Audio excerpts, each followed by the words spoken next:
Bonjour à tous. Alors aujourd'hui, tac. Aujourd'hui, on va un petit peu travailler. On a vu donc les boutons, les toggle buttons, les split buttons, les séparateurs. Ce sont des contrôles assez basiques. On a vu un petit peu comment les faire gros, petits, comment les placer, comment les arranger un petit peu à notre bonne convenance. Aujourd'hui, on va un peu parler des contrôles listes des combo box, des drop down et des galeries par la suite, etc., etc. Donc pour ça, ce que je vais faire, je vais faire un nouveau projet parce que l'autre il est commencé à être un petit peu lourd et pour vous montrer je préfère d'avoir un petit peu d'espace. Voilà, donc aujourd'hui ça sera démo XLD contrôle liste. Hein. Donc c'est tous les contrôles qui a un développement. D'ailleurs j'aurais dû même inclure le split button là-dedans, mais bon, voilà. Donc ici je vais appeler mon onglet, mon second onglet.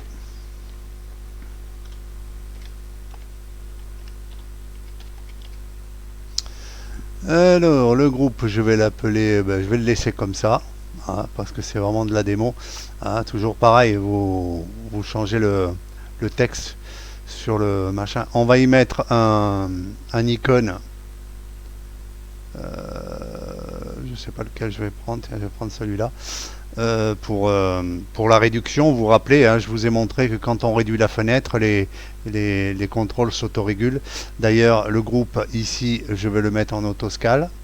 Voilà, c'est justement pour le fait qu'il puisse s'auto-réduire. Donc, je vais commencer par le combo box. Alors, combo box, hein, c'est sensiblement un petit peu la même chose que le combo box dans un user form. Un combo box des items, des items, des items. Là, on a la possibilité de lui mettre un icône. À l'inverse de... quoique, je ne sais pas sûr. Je sais pas, sur un user form, il faudra que j'essaye. Je vais mettre ça. Et je vais y rajouter des items. Voilà, bouton Bordeaux, ajouter. Hein.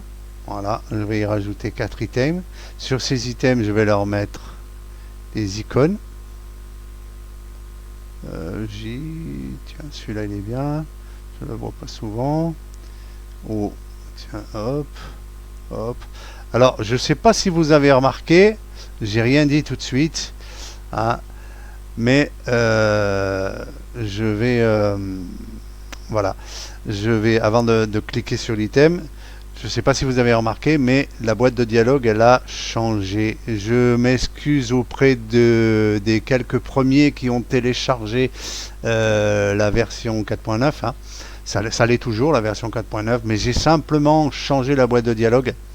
Parce qu'il y avait encore des erreurs pour la simple et bonne raison, c'est que dans la liste d'icônes disponibles, j'avais mélangé 2007, 2010, 2013 et 2016. Dans certaines versions Excel, on n'a plus certaines de 2007. On en a encore quelques-unes, mais certaines on ne les a plus. Moi sur 2013, j'ai certainement pas celle de 2016. Donc au final, quand je remplis la liste, on voyait les lignes avec des carrés blancs, les noms, mais il n'y avait pas l'image. Pour la simple et bonne raison, c'est que, enfin, voire même il y en a deux, soit parce qu'il n'y a pas d'icône tout simplement sur cette ID MSO, soit alors l'image, l'ID MSO n'est pas valide pour la version dans laquelle vous faites tourner le Creator Ribbonix. Donc ce que j'ai fait, j'ai pris la boîte de dialogue de la version 5 All Image, je l'ai un petit peu modifié, j'ai remis un thème correspondant, hein, vous voyez, les mêmes couleurs, etc., etc., correspondant à la version Image MSO 4.9. Et j'ai mis un contrôle, là encore une fois, je mets pas mal de contrôles partout. J'ai mis encore un contrôle, donc un test. Pendant le listage dans une variable tableau, je teste d'envoyer l'image dans une image. Si j'ai une erreur, ben je l'ajoute pas au tableau. Si j'ai pas d'erreur, je l'ajoute au tableau, tout simplement. Ce qui fait que dans la liste proprement parlée, qui va s'afficher, vous êtes sûr d'avoir tous les icônes qui sont affichées disponibles. Voilà, et cela, cet affichage peut varier. Si moi j'ai un affichage sur 2013, vous n'aurez pas le même, ou pas, ou peut-être.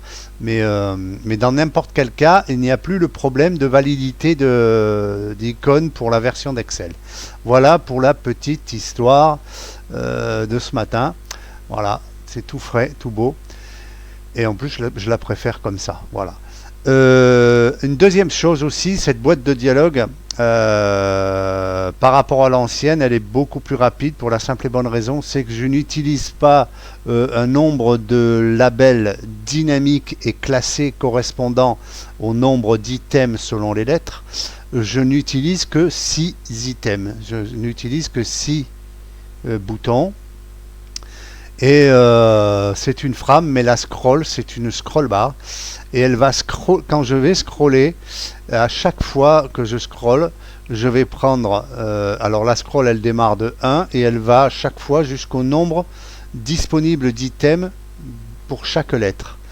Donc quand je vais scroller, elle va démarrer à partir de la valeur du scroll plus 5 et elle va me remplir les 5 à chaque fois. Voilà, de toute façon, vous l'avez vu, elle fonctionne.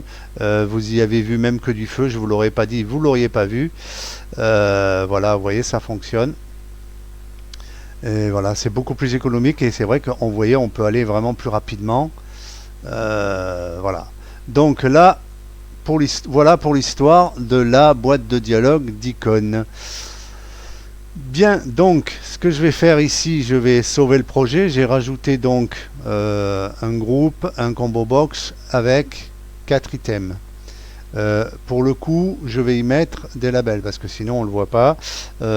Toto, toujours pareil, moi j'ai toujours ce truc dans la tête. Titi, et Gros Minet aussi, Riri et Loulou.